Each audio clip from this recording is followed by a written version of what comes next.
In my last essay, the topic was agency. In this essay, the topic is the corollary, responsibility. If we grant that individuals have different levels of agency and that individuals with lower agency are not equal to individuals with higher agency, we're left with the question of how individuals of different levels of agency should interact with each other. The answer seems obvious. Those with lower agency should submit to those with higher agency. In turn, those with higher agency have a responsibility to those with lower agency to look out for their best interests.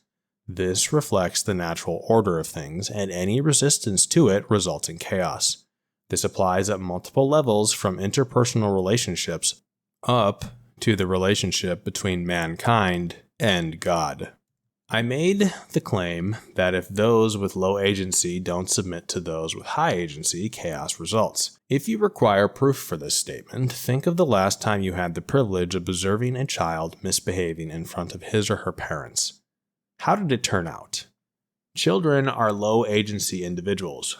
They tend to exercise short-term thinking with minimal concern for second and third order consequences of their actions. Ideally, the check and balance to this behavior should be parental authority. If we scale childlike behavior up to the societal level, we see a blossoming of antisocial behaviors. I'm hungry. Oh, I see food. I take food. I'm eating. Someone took my food. I punch him. I take my food back.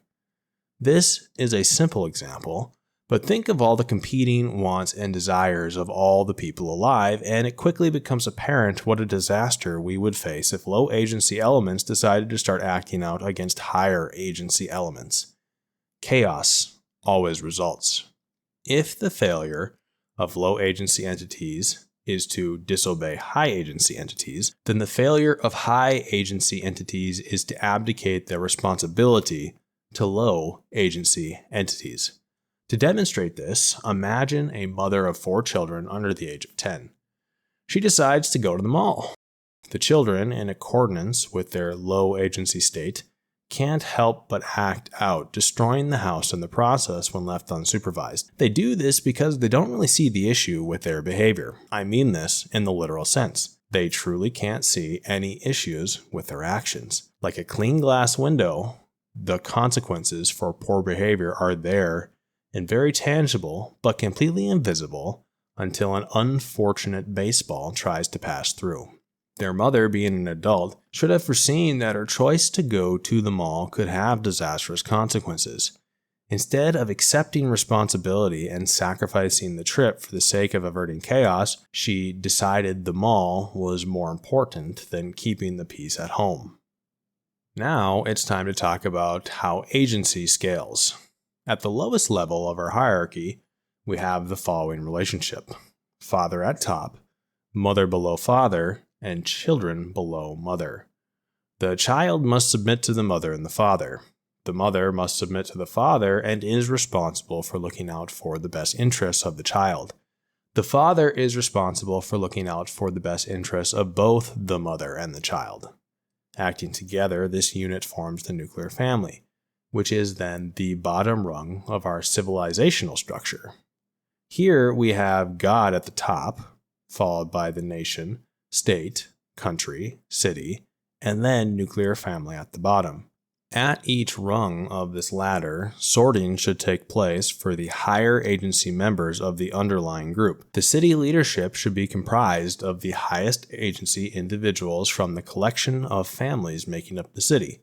The county, likewise, should have leadership made up of the highest agency individuals from the cities within its jurisdiction. The scales all the way to the top where God resides on his rightful throne.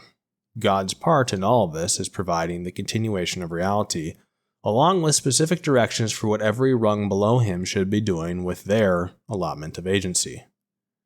Of this long chain, God is ultimately the only party that is always faithful. Everyone down the links often tries either to avoid submission to their betters or to avoid responsibility to their lessers. So long as this remains the case, we'll continue to see chaos. Submit to your betters and look out for the best interests of your lessers. Only by doing this can we win the fight against chaos.